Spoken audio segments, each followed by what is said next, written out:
Sat Shri Akal, everyone. I'm Sonia Dhami, joining you from Cupertino, California.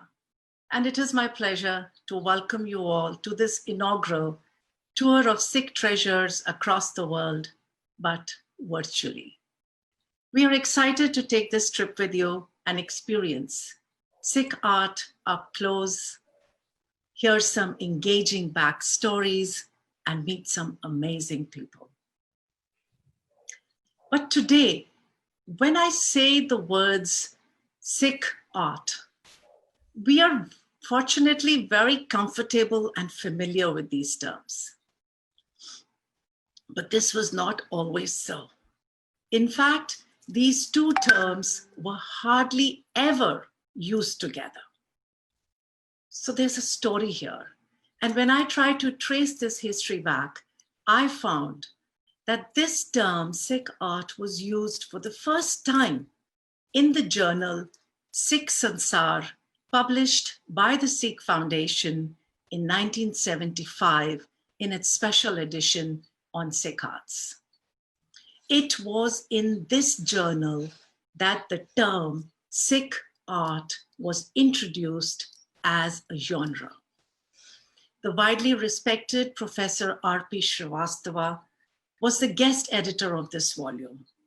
And I'd like to share a few lines from his editorial comments, because it gives us a clear picture of what was the state of Sikh arts in 1975. And I quote, "For the first time in the history of journalism, a systematic attempt is being made to record the significant contributions made by Sikh artists, sculptors, architects, and artisans in the Punjab and elsewhere.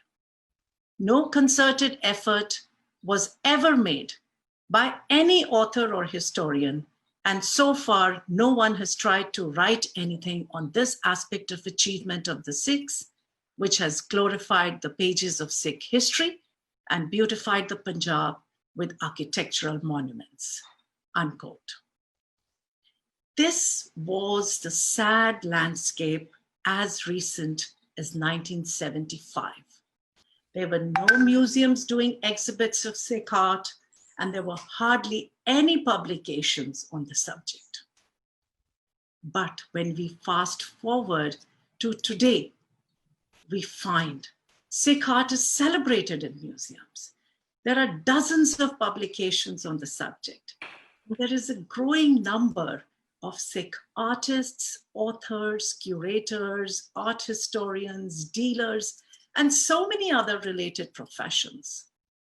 Today, we also have permanent galleries of Sikh art at established museums, and the first of which was the Satinder Kaur Kapani Gallery of Sikh Art, set up in 2003 at the Asian Art Museum in San Francisco.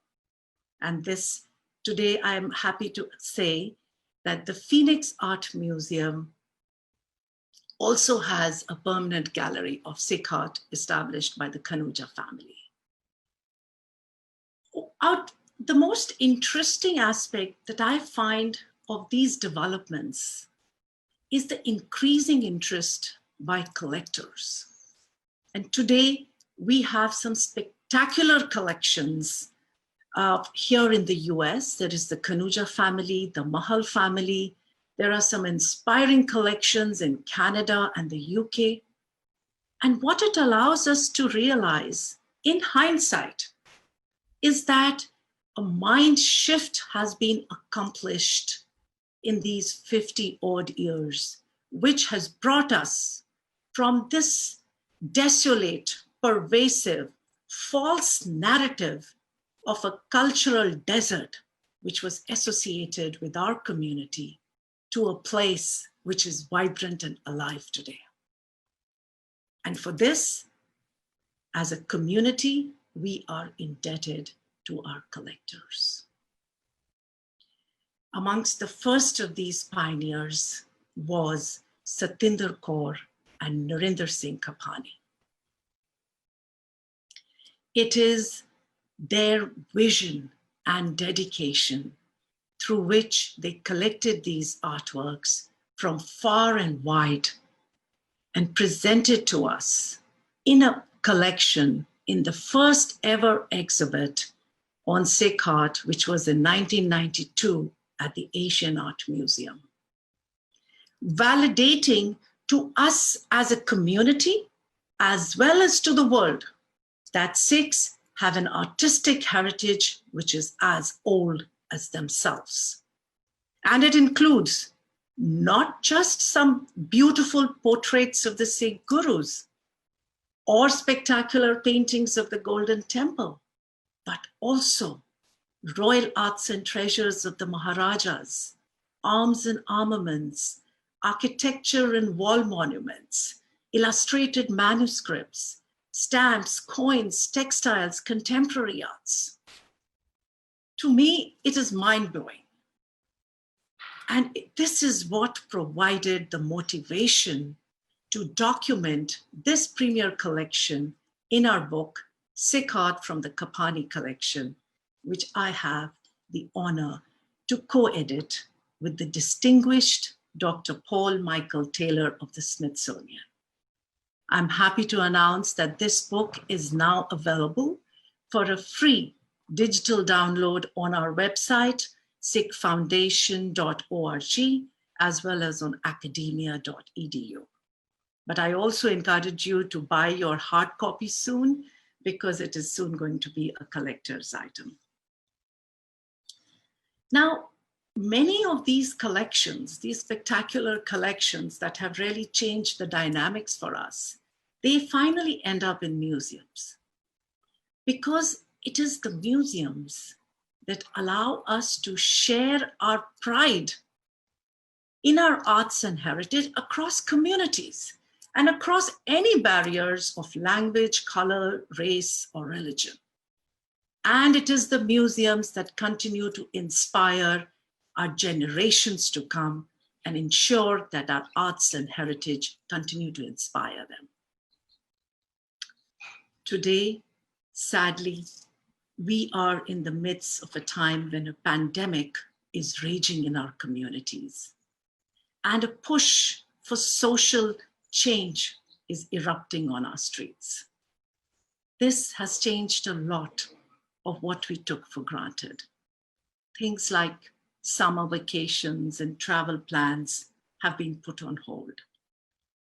So while our museums are closed during this period of lockdown, but the art that they hold is still accessible to us. So with technology at our fingertips and some inspiring and passionate Sikhs like Rav Singh to guide us, we can continue to enjoy our arts and learn from history, all from the comfort of our homes.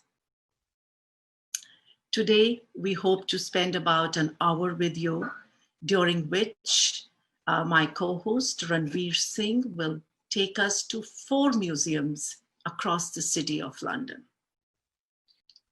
And most of the images that you will see during this presentation are also available on the Sikh Foundation app, which is available for iOS, and you can continue to enjoy these images.